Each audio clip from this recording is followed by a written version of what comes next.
يا نبي سلام عليك، يا رسول سلام عليك، يا حبيب سلام عليك۔ حضرت عبداللہ بن عمر اور حضرت عبداللہ بن عباس اور ام المؤمنین سیدہ عائشہ الصدیقہ رضی اللہ تعالی عنہ اس حدیث پاک کے راوی ہیں کہ ایک روز میرے آقا صلی اللہ علیہ وآلہ وسلم بیٹھے ہوئے تھے اور امام الملائکہ طائر سدرہ نشین حضرت جبریل امی بھی حضور علیہ السلام کی خدمت میں موجود تھے۔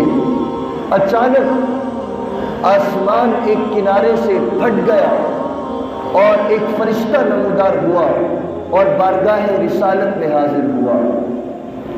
اور وہ فرشتہ کون تھا؟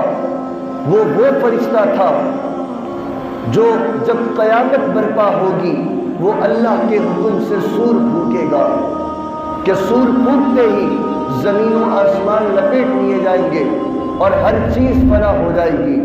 آپ سمجھ چکے ہوں گے حضرت اسرافیل علیہ السلام، آسمان ایک کنارے سے پھٹا اور حضرت اسرافیل علیہ السلام وہاں سے اترتے ہوئے حضور علیہ السلام کی خدمت میں حاضر ہوتے ہیں۔ اور حیرت کی بات یہ ہے کہ جب سے یہ دنیا بنی ہے، جب سے یہ کائنات بنی ہے، 1,24,000 کم و بیش پیغمبران خدا اس دنیا میں تشریف لائے۔ اسرافیل علیہ السلام اس دن سے پہلے اس دنیا میں کبھی تشریف نہ لائے اور نہ اس دن کے بعد قیامت تک اس دنیا میں کبھی تشریف لائیں گے۔ یہ بڑی حیرت کی بات ہے کہ وہ ایک ہی دن تھا کہ اسرافیل علیہ السلام حضور کی بارگاہ میں حاضر ہوئے۔ بڑے بڑے جلیل القدر انبیاء آئے، بڑے بڑے جلیل القدر رسول آئے۔ میرے آقا میرے مولا تو سب سے آخر میں تشریف لائے۔ جب سے دنیا بنی اسرافیل اگر اس دنیا میں کبھی تشریف لائے تو وہ اسی وقت آئے جب حضور اس دنیا میں آئے اور وہ حضور کی بارگاہ میں حاضری دینے کے لیے حاضر ہوئے، اور قیامت تک پھر کبھی اس دنیا کے اندر داخل نہ ہوں گے۔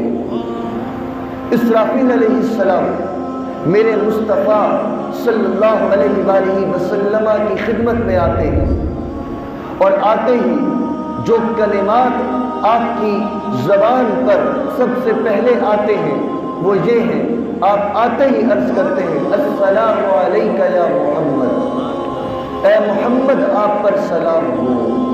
سامعین ذی وقار، ہم سب جانتے ہیں کہ فرشتے گناہوں سے معصوم ہیں۔ معصوم اسے کہتے ہیں جس سے گناہ کا تصور بھی نہیں کیا جا سکتا۔ خدا کی مخلوق میں 2 مخلوقات ایسی ہیں جو گناہوں سے بالکل پاک ہیں، معصوم ہیں، ان سے گناہ صادر نہیں ہو سکتا۔ ایک میرے رب کے سارے انبیاء اور رسول، اور دوسرا میرے رب کے سارے فرشتے۔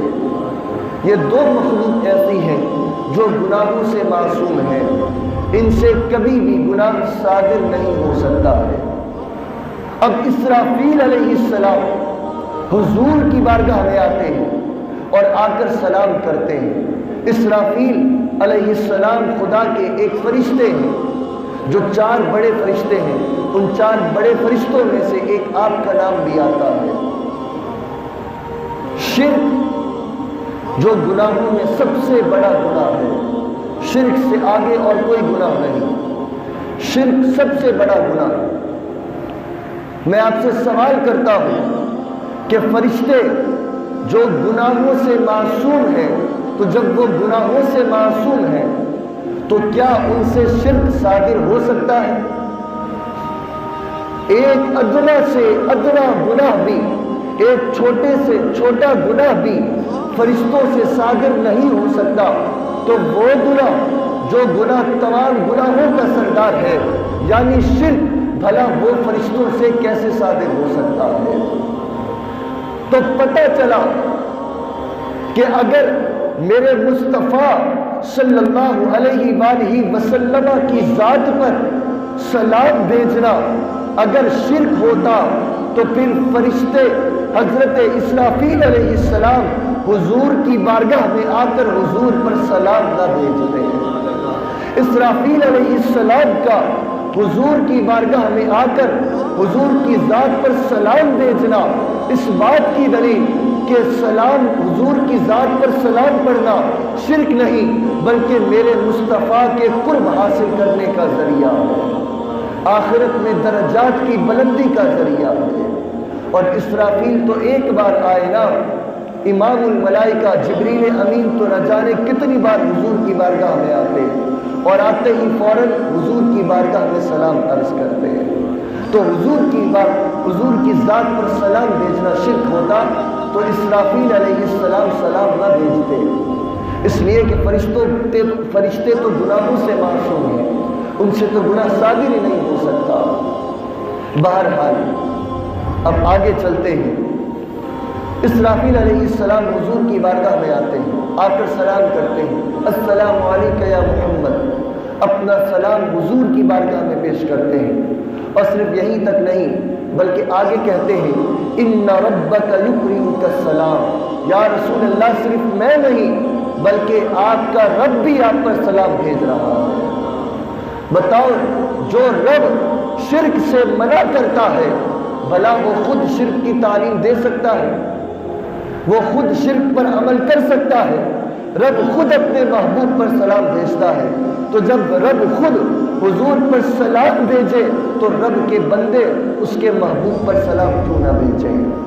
جب میرے رب کا حضور کی ذات پر سلام بھیجنا اور فرشتوں کا، جبریل امین کا، اسرافیل علیہ السلام کا حضور کی ذات پر سلام بھیجنا شرک نہیں تو پھر حضور کے غلاموں کا حضور کی ذات پر سلام بھیجنا بھلا کیسے شرک ہو سکتا؟ تو کہا ان ربک یقرئک السلام، آپ کا رب بھی آپ پر سلام بھیجتا ہے۔ یا نبی سلام علیک